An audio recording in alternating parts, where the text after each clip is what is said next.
So, just for a bit of context on what it is that we do, and what we're running here. So we own a bridging gap organisation called Remote Inclusion, and the idea behind this organisation or this initiative is to help disabled candidates, people with chronic illnesses, single parents, just essentially people who can't work regular 9 to 5 jobs, find fully remote work. And it's basically the reason why we're doing this is because we want to fix what I would believe is a pretty broken part of the employment system, because where there's many people, where there's like a lot of overlooked talent just because of people's circumstances, a lot of people are struggling to find work as it is. And where we're trying to fix that broken part is people who are disabled, or people who do have chronic illnesses, or people who can't work regular 9 to 5s because of childcare or anything outside of work. They are quite often overlooked. So I want to kind of get to know a little bit more about you and what it is that you do, and just like kind of brief me on you. So I started a new job just over a month ago now. So I work for British Wireless for the Blind Fund. I am a volunteer and projects coordinator, and actually my role is fully remote with a little bit of travel thrown in. But basically I don't want to say the perfect job, but it's kind of like the perfect job because I'm allowed to start work from 8 o'clock, and if I want to finish at 6, I can finish at 6 as long as I do my hours. They kind of don't care, which is brilliant. I've come across that unicorn, as it were. So it's great. Like, we have flexi time and stuff. So for me, that job is almost perfect type of thing. So I do that, and I also do a lot of social media, just kind of like promoting the fact that vision impairment isn't the end, and just making it kind of like a positive thing, throwing in some funny blind parent random conversations that I have, and just trying to make it a positive world. Well, that's lovely. Well, do you think that remote work has kind of opened more doors for people like you and people who would fall under the category that we're targeting? Yes, very much so. So for me, I was working for myself, so I did have that flexibility once I had my child. I could work when I wanted around him, around school, nursery, things like that. And then when I decided that I needed a bit more formal work, if you'd like, guaranteed pay, I had to start looking at part-time hours, because I knew I had to fit it in around school and hospital appointments, and like my fatigue as well, and how much energy I've got. And then I came across this one, and it's not full time, it's only 29 hours. But because I can spread it out throughout the week, it allows me to work around school, and it allows me to work around hospital appointments, doctors, because I'm a carer as well. So it's not just me. I'm making sure I can get to my appointments. It's my son, it's my husband. It helps so much, that the fact they are so family focused, and it's a case of if you need to go to an assembly or something, fine, no, not a problem. Just work a little bit later or catch up on your hours the next day. It's not an issue. And like I said, it is like the unicorn. That very, very rare. Because most people say we're hybrid, and then 4 days in the office, and you're like, that's not hybrid. Of course, yeah.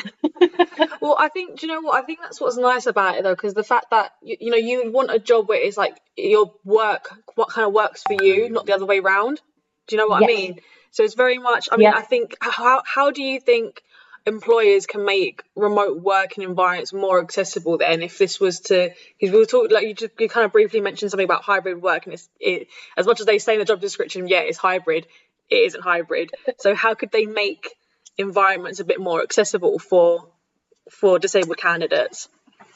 So honestly, it'd be so easy. It's just the whole working from home policy. Most people do not need to be in an office. to get their job done. And Yeah. in fact, with some conditions, it actually makes it worse going into an office, especially if you've got ADHD, anxiety, autism, things like that. You having to travel into an office takes away your energy to start off with. Yeah. So if they just did the working from home, and maybe even 2 days, if it's full time, 2 days a week in the office, just to actually be able to spread your time better and make it work for you. And don't just think about the business, think about the human who is running that business. We are all human, we do have lives. Of course. Some of us have conditions and we have families to think of. It's not just a case of we must work to earn money. Yes, we Yeah. must. We need money, but we also need to have a life and we need to enjoy our jobs. Yeah. No, completely get that. So what made you actually want to start creating content online or actually go onto social media? So this started during COVID, and I was a bit bored. I didn't have much to do. Totally, I had a newborn. I was not well. I had a lot to do because I had a newborn, but I was. I needed something else rather than constant baby. And Yeah. it was a case of, well, I started on TikTok because TikTok was getting busier and busier. Yeah. And I was just saying random vision impairment facts if people were enjoying it. And then I realized what I was saying was relating to other people as well. And they'd go, oh, yeah, I do that, or I have that. And, oh, you've made me feel so much better Yeah. saying that this happens to you or that happens to you.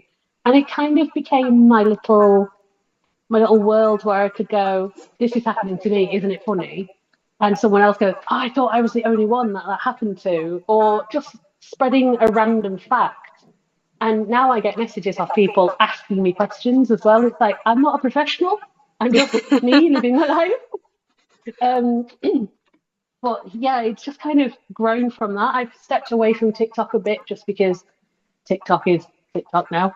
Yeah. And I'm, yeah, it's Yes. fun. Um, so I've kind of gone towards Facebook and LinkedIn and a bit of Instagram.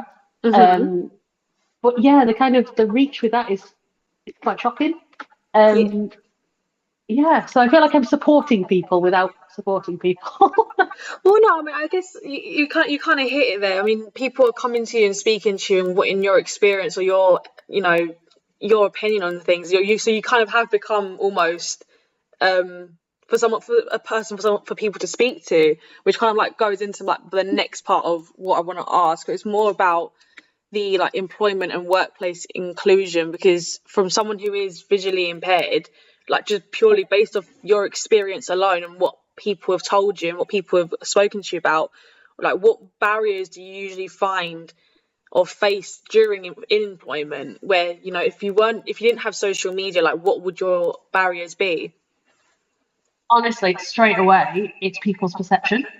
And that's kind Okay. of what I like to change because automatically, even if you don't put it on your application, you get the interview, you turn up with a cane or you turn up with a guide dog, they automatically think you're not as clever as you actually are, or, oh, this one's going to be awkward. They're going to want time off work. They're going to want this. They're going to want that.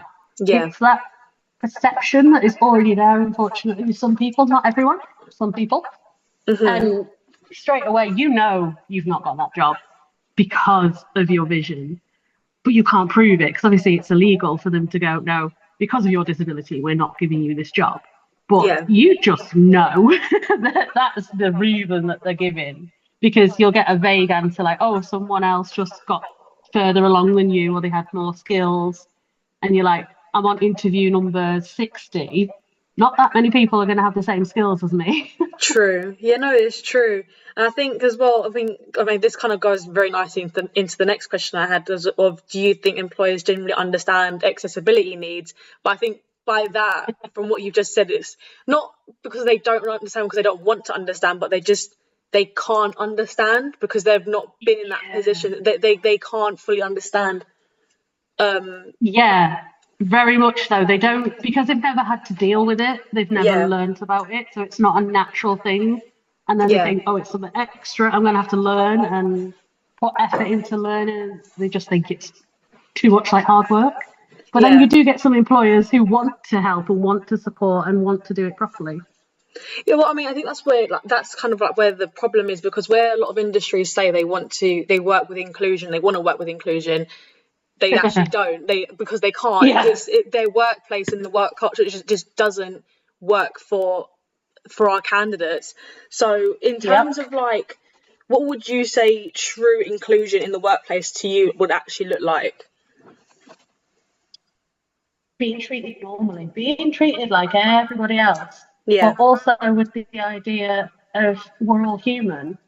And the thing is, I don't think a lot of employers treat even people who don't have disabilities or don't have any extra things that they need to consider. They don't treat them fairly anyway. So I think if we treated everyone with that in mind, if they are a human, they might need support every now and again. They might need something. They've got a child that they need to look after. They've got a hospital appointment. If we treated people fairly, and I'm not just saying it's just the people who have disabilities, who have mental health or have families that need to be treated better than everyone else. Everyone should just be treated the same. Yeah. And we should all just be treated well. Yeah, of course, of course. I mean, I mean that goes without saying, but unfortunately, this is the world that we live in, the day and age that we live in. Unfortunately, doesn't work that way. I wish it could. I wish it was, but it just doesn't. So, would you what examples then would you say of how do I want to say this, in terms of like companies or industries or businesses or organizations, whatever you want to call them, where could you say where you've seen examples where they've actually got accessibility right, where they've done it correctly, where it actually is inclusive and it actually does, help disabled, just the candidates that we're targeting? Yeah, so for me, any company who has a genuine, and I add that genuine in, flexible working policy, where you have your core hours, and then they can work the hours that suit them and work best for them. They're the companies that I think are actually trying, because they realise that work-life balance should be a thing. Yeah. No, of course. So do you think would you say that society is improving when it comes to inclusion, or do you still think we've got a pretty long way to go? Yeah, I think we've got a pretty long way to go, unfortunately. I think we are, there are some organisations that are trying, and I will give them that.